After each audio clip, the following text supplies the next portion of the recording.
एक बार की बात है, एक छोटा लड़का था जिसका नाम था रामू। वह बहुत गरीब था लेकिन बहुत मेहनती और ईमानदार था। एक दिन रामू जंगल में जा रहा था, तब उसने एक बूढ़े आदमी को देखा। बूढ़ा आदमी बहुत थका हुआ और भूखा लग रहा था। रामू ने बूढ़े आदमी को अपने घर ले जाकर खाना पीना दिया। खाने पीने के बाद बूढ़े आदमी ने रामू से कहा, मैं एक जादूगर हूँ और मैं तुमसे बहुत खुश हूँ, इसलिए मैं तुम्हें एक जादुई पक्षी देता हूँ।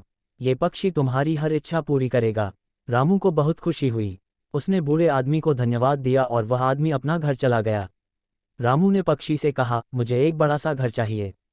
पक्षी ने अपना सिर हिलाया और तुरंत ही रामू के घर के सामने एक बड़ा सा घर आ गया। रामू बहुत खुश हुआ। उसने पक्षी से और भी कई चीजें मांगी, जैसे कि अच्छे कपड़े, स्वादिष्ट खाना और बहुत सारा पैसा। पक्षी ने उसकी हर इच्छा पूरी की। रामू बहुत अमीर हो गया और खुश था। वह अपने नए घर में रहता था और हर तरह के सुखों का आनंद लेता था। लेकिन कुछ दिनों बाद रामू को पक्षी से बोरियत होने लगी। उसने पक्षी से कहा, मुझे अब कुछ नहीं चाहिए, मैं इससे बड़ा और बेहतर घर चाहता हूँ। पक्षी ने कहा, मैं तुम्हें एक और भी बड़ा और बेहतर घर दे सकता हूँ, लेकिन तुम्हें ये याद रखना होगा कि तुमने पहले ही बहुत कुछ मांग लिया है। रामू ने कहा, मुझे परवाह नहीं है, मैं बस एक और बड़ा और बेहतर घर चाहता हूँ। पक्षी ने कहा, ठीक है। पक्षी ने अपना सिर हिलाया और रामू के घर के सामने एक और भी बड़ा और बेहतर घर आ गया। रामू बहुत खुश हुआ। उसने पक्षी को धन्यवाद दिया और घर में चला गया। लेकिन कुछ दिनों बाद रामू फिर से बोरियत होने लगी।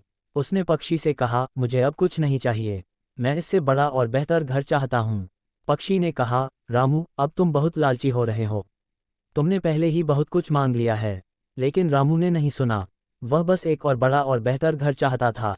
पक्षी ने कहा, ठीक है, लेकिन मैं तुम्हें चेतावनी देता हूँ, अगर तुमने एक बार और मुझे लालच किया तो मैं तुमसे दूर हो जाऊंगा और तुम्हें कभी वापस नहीं आऊंगा। रामू ने कहा, मुझे परवाह नहीं है, मैं बस एक और बड़ा और बेहतर घर चाहता हूँ। पक्षी ने अपना सिर हिलाया और रामू के घर के सामने एक और भी बड़ा और बेहतर घर आ गया। रामू बहुत खुश हुआ। उसने पक्षी को धन्यवाद दिया और घर में चला गया। लेकिन कुछ ही देर बाद रामू ने देखा कि पक्षी उड़ गया है। रामू बहुत परेशान हो गया और बहुत अफसोस हुआ। इस कहानी की सीख, हमें अपने जीवन में जो मिला है उसी में खुश रहना चाहिए। हमें कभी भी लालच करना नहीं चाहिए, क्योंकि लालच करना कभी भी हमारे लिए सही नहीं होता है। धन्यवाद।